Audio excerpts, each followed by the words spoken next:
Bonjour à tous et bienvenue dans cette vidéo dans laquelle je vais vous montrer comment transférer simplement votre PEA de Boursorama à Bourse Direct.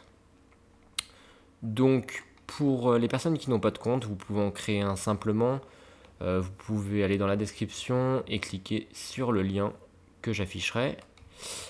Pour ceux qui ont déjà un compte, c'est tout simple. Vous cliquez ici, donc je mettrai également le lien en description. Donc déjà quand vous transférez un PEA d'une banque physique ou que ce soit une banque en ligne, vous avez des frais de transfert. Bourse Direct a l'avantage de rembourser 100% de vos frais de transfert. Bon, j'imagine que beaucoup de banques font ça pour attirer de nouveaux clients et elles remboursent jusqu'à 200 euros. Si ces frais sont supérieurs, vous pouvez directement les contacter. Je pense qu'il y a moyen de négocier ça. Voilà, donc, et pour toute question, vous pouvez directement leur écrire sur Messenger, ils sont ultra rapides, ou par téléphone, franchement, ils sont top au niveau du SAV, et c'est une des choses pour lesquelles je vais quitter Boursorama. Donc déjà, pourquoi je veux quitter Boursorama? Donc d'une part, il n'y a plus de SAV sur Messenger, moi j'utilise énormément Messenger dès que j'ai un souci sur un de mes comptes. Boursorama avait cet avantage qu'ils n'ont plus depuis plusieurs mois. Également, depuis plusieurs mois, ils ont supprimé. En fait, on ne peut plus acheter d'actions en dessous de 100 euros. Donc ça ne me concerne pas, mais pour les petits porteurs, pour ceux qui veulent investir, je ne sais pas, 50 euros dans des ETF ou qui veulent faire du DCA, mais pour moins de 100 euros par mois, c'est plus possible sur Boursorama. Ils avaient des frais fixes trop importants et ils ont voulu supprimer cet avantage. C'est dommage. De plus, donc les frais des brokers, vous savez que c'est quand même très important à long terme. On peut perdre en rentabilité.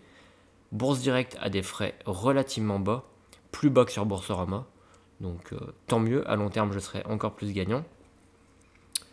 Et surtout, l'avantage majeur, c'est que Bourse Direct a un panel d'actions bien plus important.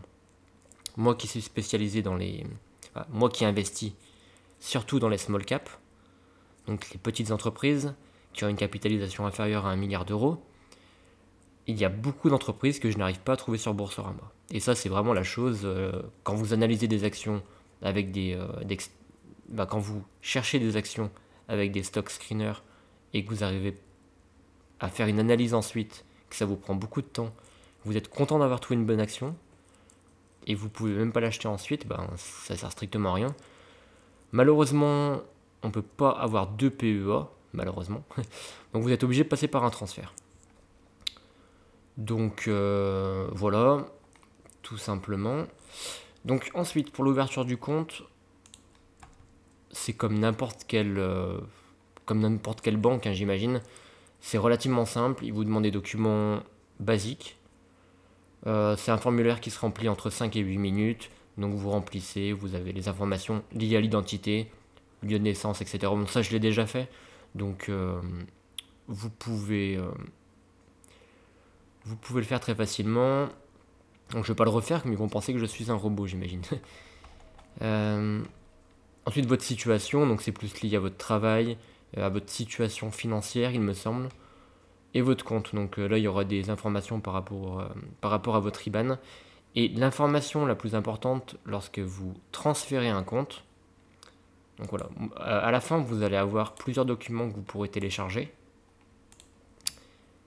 Donc un dossier d'ouverture de compte, pas mal de choses comme ça, la politique de la banque, et un résumé politique de la gestion des conflits.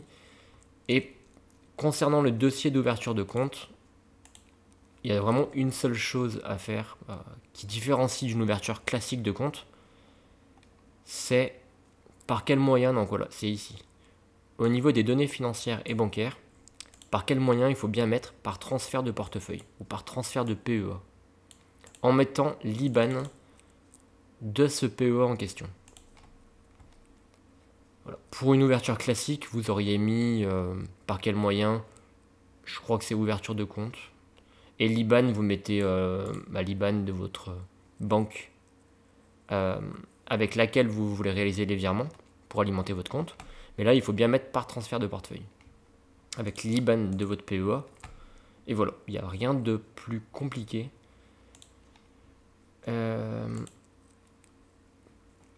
Et voilà. Par contre, voilà, le gros inconvénient de ce transfert, bon, à long terme, je serai gagnant, mais le gros inconvénient, c'est les délais. Donc les délais, je me suis un peu renseigné sur des forums ou sur Facebook et directement auprès de Bourse Direct.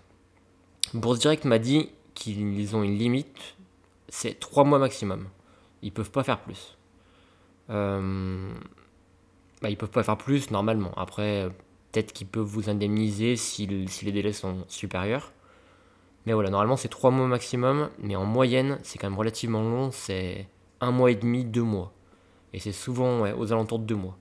Donc pendant 2 mois, votre compte il est bloqué, vous pouvez acheter aucune action, réaliser aucun retrait, rien du tout. Donc c'est pour ça que j'ai réalisé avant de faire ce transfert quelques petits achats, au moins pendant 2-3 mois, l'action variera dans le bon sens ou dans le mauvais, ça je ne sais pas. Mais j'ai réalisé quelques petits achats et j'ai vendu une action que je ne voulais pas garder lors des prochains mois. Donc voilà, faites quelques petits ajustements et ensuite transférez votre compte. Franchement, c'est un conseil sur le long terme. Je pense que Boursorama n'est pas vraiment une bonne banque. Et Bourse Direct, le petit problème aussi, mais au vu de tous les avantages, c'est peanuts.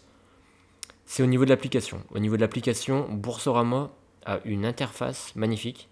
Bourse Direct, c'est un peu plus obsolète. Il y a pas, il devrait faire quelques petites mises à jour, je pense.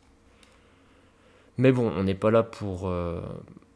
C'est pas ce qui m'importe. Ce qui m'importe, c'est d'avoir des actions de qualité. Donc voilà. Voilà globalement. Et voilà, si vous avez d'autres questions, n'hésitez pas à me poser en commentaire ou à me joindre directement par mail.